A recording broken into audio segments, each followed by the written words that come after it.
When everything begins to fall apart, many people will panic. But Jesus never told us to be afraid. He left signs, warnings, and clear instructions about what to do when that time arrived. The question is, would you recognize the beginning, or only realize it when it's already too late? In this video, you'll see what to do when the biblical apocalypse begins. Watch until the end and subscribe to the channel. If you feel that something spiritual is out of place and you want to understand these signs better, I've left a complete guide in the pinned comment. It's an ebook with information that I can't really get into here. Continuing on, have you ever noticed that strange things don't feel strange anymore? Yesterday, you saw a disturbing headline on your phone and just kept drinking your coffee. Last week, something happened in the world that should have taken your breath away, but you just flipped the channel. Last month, someone close to you said something that sounded completely out of line, and you pretended you didn't hear it. It's not a lack of sensitivity, it's something else. It's like your ability to be shocked has been slowly turned off, and you never noticed when it started. There's an ancient warning that almost no one hears because it doesn't arrive screaming. It doesn't bang on the door, demanding immediate attention. It doesn't threaten you with a deadline. This warning simply observes and points to something that's already happening, something that began long before anyone imagined there was a problem.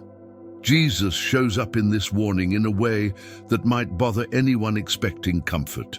He doesn't come to soothe. He comes to show. He doesn't offer reassuring explanations for why things are the way they are.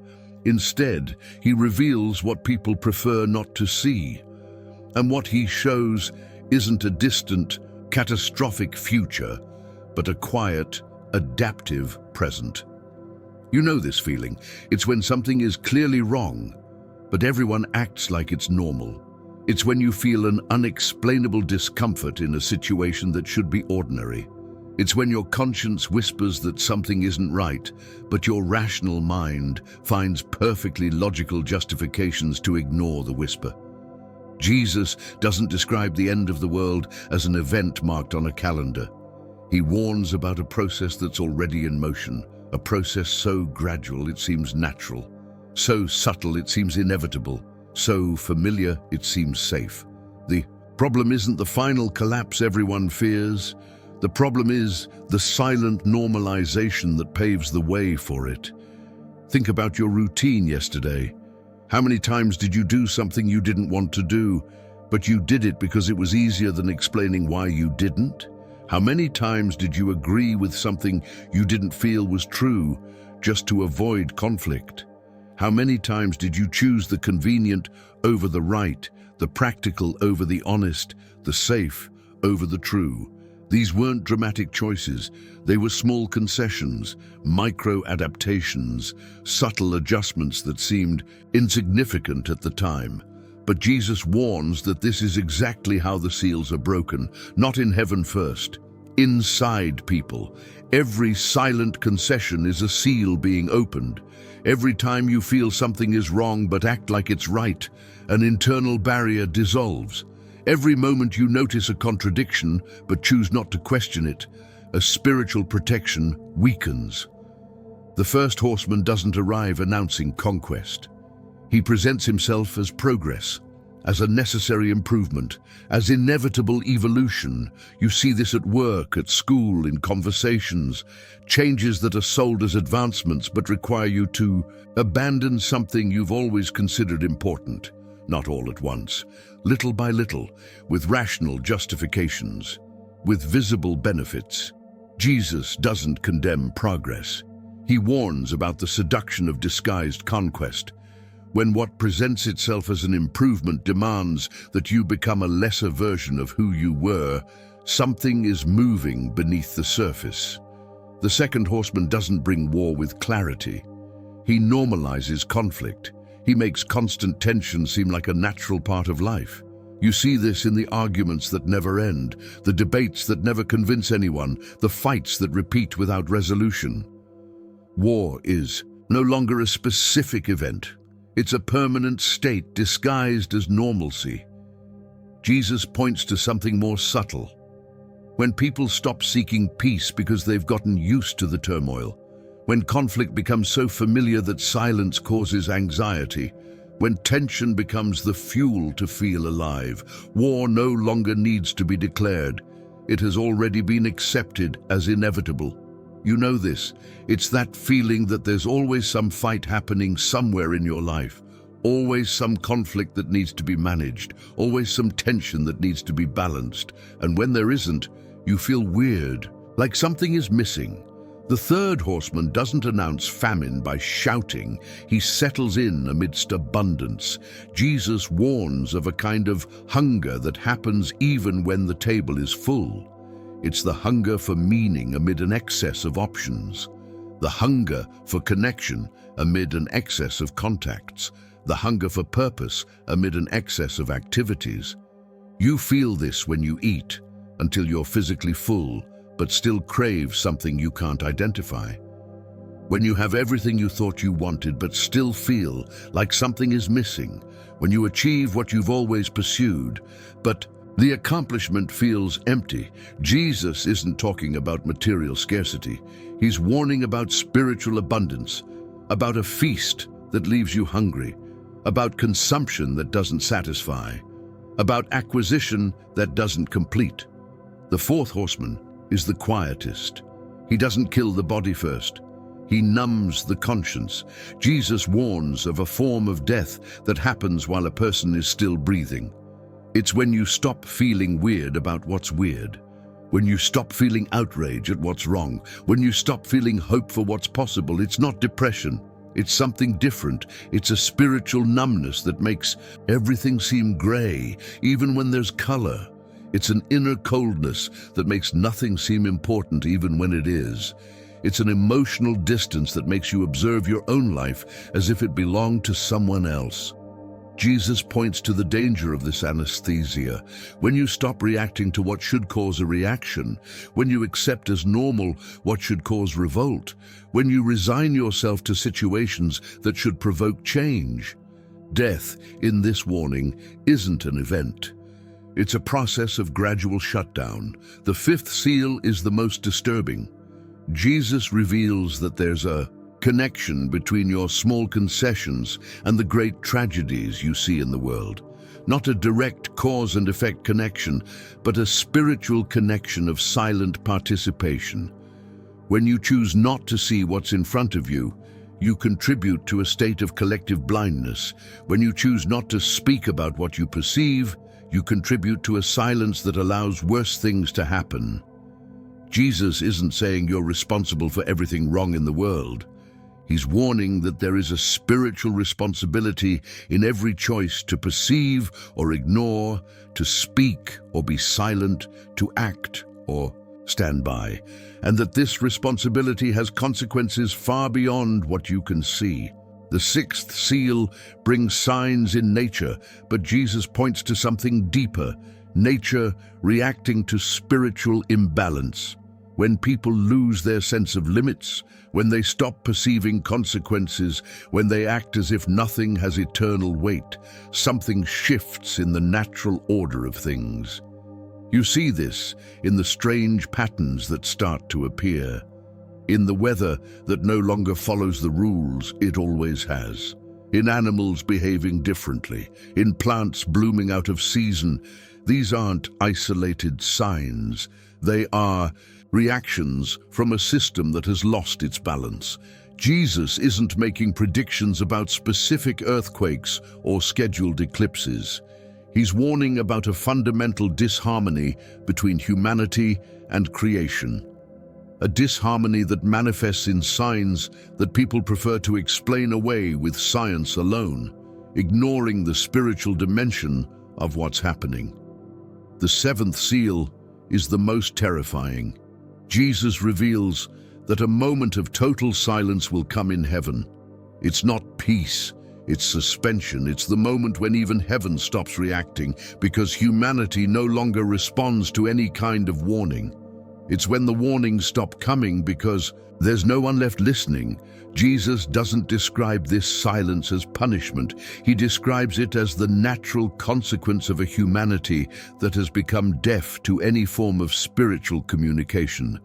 Heaven falls silent when it realizes its words no longer find an echo on earth. And perhaps the most disturbing thing is to realize that this process isn't reversible by the same methods that created it. You can't wake up from spiritual sleepwalking with just more information, more explanations, more arguments. It requires something different, something that you yourself must choose to see, even when it hurts. Jesus doesn't end the warning with promises of an easy rescue. He ends with an invitation to wake up while it's still possible to hear your own heart beating, while it's still possible to feel discomfort with what's wrong, while it's still possible to choose the truth even when it complicates your life. There's something Jesus reveals about the trumpets that could completely change how you see the problems around you. Have you ever noticed how certain tragedies seem like warnings that no one hears? As if reality itself were trying to draw attention to something deeper. But people only see the surface, an accident that exposes years of negligence, a crisis that reveals systems that were broken long ago, an illness that forces someone to rethink choices they'd been making without question. Jesus doesn't describe the trumpets as punishments that fall from the sky. He reveals them as exposures, moments when what was hidden is forced into the open, when false foundations can no longer bear the weight, when rotten structures can no longer pretend to be solid. The first trumpet strikes the earth. Jesus points to something specific. When a third of the vegetation is burned, it's not just about plants. It's about the very foundation of life that sustains everything else. You see this when systems that always seemed reliable start to fail without a clear explanation. When institutions that always worked start showing inexplicable signs of weakness. When people who were always stable start demonstrating frailties no one knew they had. These aren't dramatic collapses. They are gradual deteriorations that suddenly become visible. Like a tree that looks healthy on the outside but is hollow on the inside until a strong wind reveals the truth. The second trumpet turns the sea to blood. Jesus warns about something that happens to communication between people. When conversations that always flowed naturally become tense for no apparent reason. When relationships that were always simple become inexplicably complicated. When environments that were always harmonious fill with a sense of unease. You feel this in those moments when you're talking to someone close and you realize something has changed, but you can't pinpoint what. The words are the same, the tone is similar, but there's a new distance, a coldness that wasn't there before, a subtle distrust that neither of you knows where it came from. Jesus isn't talking about specific fights or obvious conflicts. He's warning about a contamination in the way people relate to each other, a toxicity that spreads without anyone noticing exactly how or when it began. The third trumpet makes the waters bitter. Jesus reveals something disturbing about the sources of what should nourish you. When the things that always gave you life start to bring bitterness, when activities that always brought you joy start to bring emptiness, when achievements that always brought satisfaction start to bring restlessness. You know this feeling. It's when you get something you've always wanted and it tastes like nothing. When you do something you've always loved and it feels like an obligation. When you're in a place that always brought you peace and you feel an unexplainable discomfort. Jesus isn't saying that good things have become bad. He's warning that something inside you has changed the way you perceive what should be a source of life. The bitterness isn't in the water, it's in your ability to taste the sweetness. The fourth trumpet darkens a third of the stars. Jesus points to something that directly affects your orientation. When the references that have always guided your decisions start to seem uncertain. When the values you've always used to distinguish right from wrong start to seem confusing. When the convictions that have always given you direction start to seem questionable. It's not an intellectual doubt, it's a deeper disorientation. It's when you look back at choices you made with absolute certainty and now can't understand how you were so convinced. It's when principles that always seemed obvious start to feel too complicated to apply in real life. Jesus warns that when the ability to distinguish loses its clarity, when moral reference points begin to waver, when what has always served as your North Star begins to tremble, something fundamental has been shaken in your spiritual structure. But it's with the fifth trumpet that the warning becomes more specific and disturbing. Jesus speaks of creatures rising from the abyss, not physical monsters, but influences that emerge when certain spiritual barriers are weakened. Influences that have limited but real permission. They can torment but not destroy. They can confuse but not completely control. Have you ever felt that? That sense that thoughts that aren't your own are passing through your head? Impulses that seem to come from a place you don't recognize as yours? Sudden urges to do things that go against everything you believe, but that arrive with an inexplicable force. Jesus isn't talking about dramatic possessions or obvious supernatural events. He's warning about a form of influence that operates on the border between the psychological and the spiritual.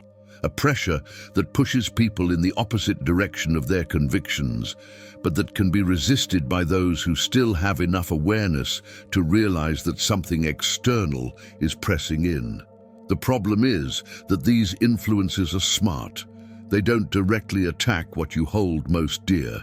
They start at the edges, with small habits, with choices that seem insignificant, with your sleep schedule, with how you react when you're alone, with the thoughts that cross your mind when you're tired. The sixth trumpet releases something even more specific. Jesus speaks of an army of 200 million, not physical soldiers, but an incomprehensible number of coordinated influences. When the pressures stop being isolated and become systematic, when what seemed like a coincidence reveals an organization behind it. You notice this when you see the same types of temptation appearing in different places, with different people, at different times, but always pointing in the same direction. When you realize that certain pressures always arise in your moments of greatest vulnerability. When you notice that specific thoughts attack you whenever you're trying to reconnect with something true. Jesus isn't describing a human conspiracy. He's revealing a spiritual coordination, an intelligence that studies patterns, identifies weaknesses, and applies pressure at the exact points where resistance is lowest. And then Jesus talks about something that might be the most unsettling part of the entire warning: creatures full of eyes, not to inspire fascination, but to generate profound discomfort. Too many eyes mean that nothing goes unnoticed. Not the thoughts you have when you believe you're alone, not the choices you make when you're sure no one is watching, not the concessions you make in the silence of your own heart.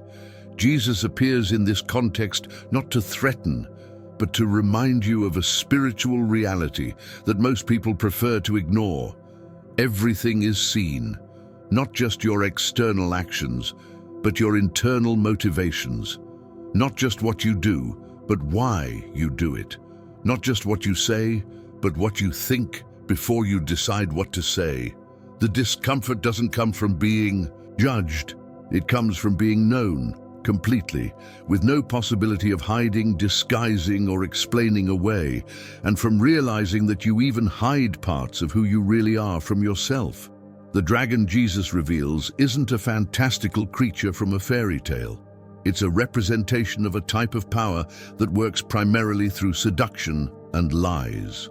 A power that convinces people they need it to survive.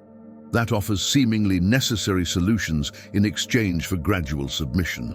You see this when you catch yourself accepting things you once would have rejected, just because they now seem unavoidable. When you go along with lies because disagreeing has become too complicated. When you choose false security over uncomfortable truth, because the truth requires you to take actions you don't want to take. Jesus isn't talking about obvious dictatorships or declared oppression. He's warning about forms of control that present themselves as benefits, protection that requires you to give up freedom, convenience that requires you to give up principles, security that requires you to give up your conscience. The two beasts that emerge represent two types of coordinated power, one that impresses with brute force and another that convinces with the appearance of wisdom, one that dominates through intimidation and another that seduces with intelligence. And Jesus warns that the second is more dangerous than the first because it can make people voluntarily choose what diminishes them. The mark this beast offers isn't forced on people at first. It's presented as a smart solution to real problems, as a natural evolution of existing systems, as an obvious improvement to processes already in place. Jesus doesn't describe this mark as a literal number etched on the skin. He reveals it as an internal mark of submission, a mental disposition to always choose the easy way out, even when ease requires you to be less than you could be. A tendency to always opt for what works, even when what works goes against what you know to be true. And when Jesus talks about Babylon, he isn't pointing to a specific city or a particular political system. He's revealing something about the seduction of everything that seems big, efficient, and indispensable. The seduction of something that works so well that questioning it seems stupid, of something that offers so much comfort that giving it up seems masochistic. Babylon isn't destroyed by an external enemy. It collapses when people realize that all its greatness was built on something empty, when they discover that what seemed solid was just a facade, when its efficiency reveals its true cost in lost humanity. Jesus ends this warning not with threats of punishment, but with an invitation to see, to perceive what is happening while there is still a choice, to wake up while your conscience still works, to react while the ability to react still exists. Because the real danger, according to this ancient warning, isn't being caught by surprise by a sudden catastrophe. It's reaching the end and discovering that you spent your whole life asleep while you were awake, following while you thought you were choosing, obeying while you believed you were thinking. The warning doesn't end with a set date or a fixed deadline. It ends with a silent question that each person must answer alone. Can you still feel it when something is wrong? Can you still choose the truth when it complicates your life? Can you still see what's happening even when it's more comfortable to pretend you don't? The answer to these questions doesn't determine what will happen in the world. It determines what will happen to you inside of what's happening in the world.